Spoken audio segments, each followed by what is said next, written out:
320장, 320장입니다. 나의 죄를 감사하사.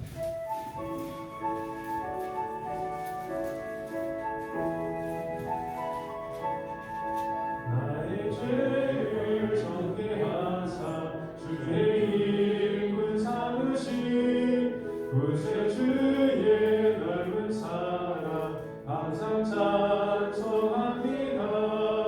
나의 일꾼 삼으신 주 크신 능력 주시고 언제든지 주 뜻대로 사용하여 주소서.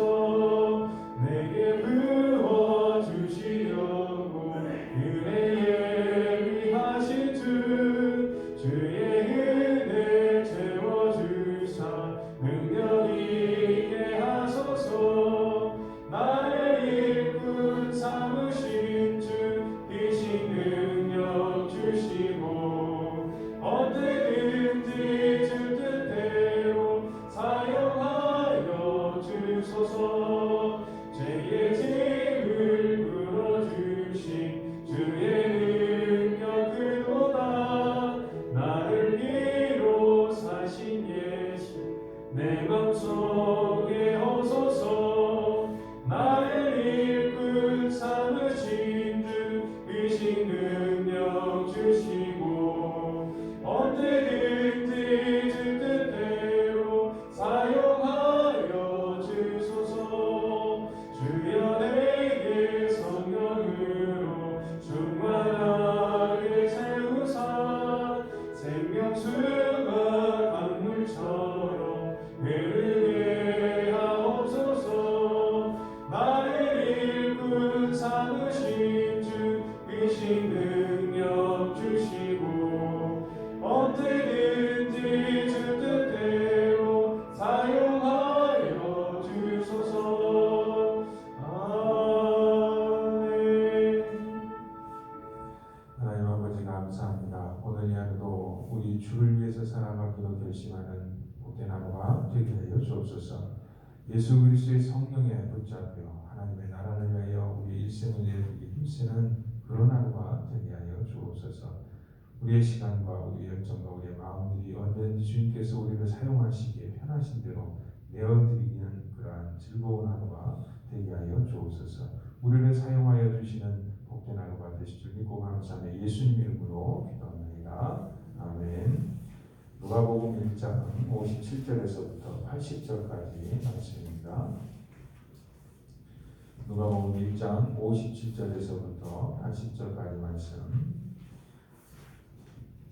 누가복음 1장 57절에서부터 80절까지 말씀입니다.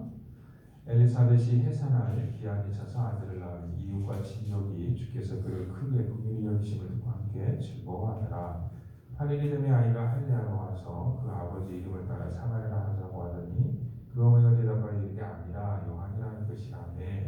그들이 이르되 내 친족 중에 이 이름으로 이름한 이가 없다 하고 그의 아버지께 멈칫하여 무엇으로 이름을 지으려나 하는가 물으니 그가 서판을 달라하여 그 이름을 요한이라 쓰매 다 놀랍게 여기더라. 이에 그 입이 곧 열리고 혀가 풀리며 말하며 하나님을 찬송하니 그 근처에 사는 자가 다 두려워하고 이 모든 말이 온 유대 산골에 두루 퍼지네. 듣는 사람이 다 이 말을 마음에 두게 되되 이 아이가 장차 어찌 될까 하니 이는 주의 손이 그와 함께 하시니라. 그 부친 사마리아가 성령에 충만할 만하 예언하여 이르되 찬송하리로다. 주 이스라엘의 하나님이여 그 백성을 돌보사 속량하시며 우리를 위하여 구원의 뿔을 그 종 다윗의 집에 일으키셨으니 이것은 주께서 예로부터 거룩한 선지자 입으로 말씀하신 바와 같이 우리 원수에게서와 우리를 미워하는 모든 자의 손에서 구원하시는 일이라. 우리 조상을 긍휼히 여기시며 그 거룩한 언약을 기억하셨으니 곧 우리 조상 아브라함에게 하신 맹세라. 우리가 원수의 손에서 건지심을 받고 정신토록 주의 앞에서 성결과 의로 두려움 없이 섬기게 하리라 하셨도다. 이 아이야 내가 그 지극히 높으신 이의 선지자라 일컬음을 받고 주 앞에 앞서 가서 그 길을 준비하여 주의 백성에게 그 죄의 사함을 말미암는 구원을 알게 하니 이는 우리 하나님의 긍휼로 인함이라. 이로써 돕는 해가 위로부터 우리에게 임하여 어둠과 죽음의 그늘에 앉은 자에게 비치고 우리 발을 평강의 길로 인도하여 아이가 자라며 심령이 강하여지며 이스라엘에게 나타나는 날까지 그들에 있습니다. 세례 요한의 출생을 다루고 있는 부분이고 조금 있으면 예수 그리스도께서 탄생하신 부분들을 다뤄질 텐데 세례 요한과 예수 그리스도를 비교하면서 하나님의 구원의 역사가 어떻게 이루어져가고 있는가라는 큰 문맥 속에서 조금 더 작은 단위라고 할 수 있는 세례 요한이 출생하는 그 부분을 다루고 있습니다. 예수 그리스도께서 성령이 충만하셨지만 출생하실 때 세례 요한도 사람으로서 성령의 충만함을 이루어서 하나님의 구원의 역사를 이루어가고 있는 하나님의 특별한 선택하심이 있었던 사람이다 라고 할 수가 있겠죠. 80절에 보면 아이가 자라며 심령이 강해지며 이스라엘에 나타날 날까지 그렇습니다. 우리가 이 세대를 키우는 데 있어서도 하나님의 세대가 바로 이러한 세대가 되기를 내가 기도해야겠다라는 결심이 있어야겠죠. 세례요한 또한 자라나면서 하나님의 주의 손이 항상 함께하는 그러한 놀라운 역사가 있었죠. 바로 그런 것처럼 우리의 자녀들일 뿐만이 아니라 우리 교회의 다음 세대, 한국의 다음 세대도 하나님 앞에 세례 요한처럼 이렇게 세워져 가는 세대들이 되도록 우리가 모든 헌신을 주 앞에 해야겠다라는 것이죠. 20절에 보면 사가랴가 믿음이 없었습니다. 20절입니다. 사가랴가 믿음이 없었죠. 그런데 67절에 보면 성령이 충만해지죠. 그래서 하나님의 구원을 선포하는 놀라운 또 찬양하는 역사가 오늘 본문입니다. 68절에 보니까 사가랴가 그렇게 찬양을 하고 있습니다. 찬송하리로다 하면서 세례 요한에 대해서 예언을 하면서 세례 요한이 누구를 위한 것이냐, 세례 요한이 목적이 아니고 세례 요한이 가리키는 사람이 있는데 그 사람이 누구냐라는 것이죠.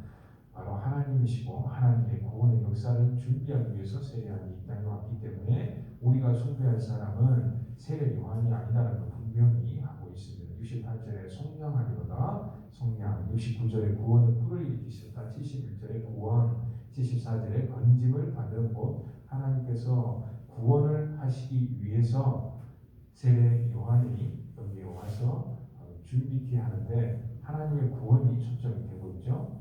78절 하나님의 긍휼 때문에 아침에 돋는 해가 바로 예수 그리스도의 뜻하죠. 79절에 어둠과 사망의 그늘에 있는 자에게 비치시는데 누가요? 하나님께서 예수 그리스도께서 평강의 길로 인도하시는 분이 나타나실 텐데 바로 예수 그리스도시죠. 그래서 68절에서부터 74절까지 78절 79절은 모두 다 구원, 사망과 죽음에서 하나님의 구원을 설명을 하고 선포를 하고 있습니다. 이 하나님의 큰 일, 구원을 위해서 누구를 보내셨느냐? 예수 그리스도를 보내셨는데 그거는 내 부분이고 바로 그 예수 그리스도 하나님의 길을 준비케 하기 위해서 누구를 보내느냐? 세례 요한을 보냈다라는 거죠. 바로 그러한 장치로서 13절에 보면 요한이라 그의 이름을 요한이라 사람이 지은 게 아니라 누가 지었다? 하나님께서 직접 일하심으로 우리의 구원을 위해서 하나님께서 이렇게 일을 하고 계신다라는 것을 직접적으로 보여주고 계시죠. 구원을 위한 하나님의 준비하신 하나님의 긍휼이 어떠한 것인가? 13절에 요한이라 66절에 주의 손이 함께 하셨다. 세례 요한과 76절에 주 앞에 주의 길을 준비해 77절에 구원을 가능하게 하셨다. 하나님의 큰 구원의 역사를 세례 요한을 통해서 이 시대에 우리에게도 또한 똑같은 사명으로 맡기고 계신다는 것을 오늘 우리가 기억해야 될 부분입니다. 하나님께서 구원을 이루시기 위해서 하나님께서 얼마나 큰 일들을 하고 계시는가. 예수 그리스도를 이 땅 가운데 보내셨고 예수 그리스도를 이 땅 가운데 보내시기 전에 보내서 구약에서 약속하신 바 그 길을 준비하는 자 바로 세례 요한을 이 땅 가운데 보내셨고 그 이후에는 누구를 보내시고 계시죠? 물론 이 땅 가운데 우리를 보내고 계신다라고 이해하셔야 됩니다. 우리가 누군가요? 동부제 교회죠. 동부제 교회를 통해서 하나님께서 죽음의 어둠의 그늘에 앉은 자들에게 예수 그리스도의 빛을 비치는 그 길을 맡기시고 계신다라는 거죠. 예수 그리스도에 앞서 가서 그 길을 준비하게 하신다라는 겁니다. 다시 오실 우리의 주님의 길을 누가 준비를 해야겠습니까? 이 땅에 있는 모든 하나님의 교회들을 각자 맡은 영역과 처지에서 준비를 해야겠죠. 그러한 일도 우리에게 사명에 맡기셨고 마지막 날에 그러한 일들을 잘했는가 안 했는가 주께서 심판하실 것입니다.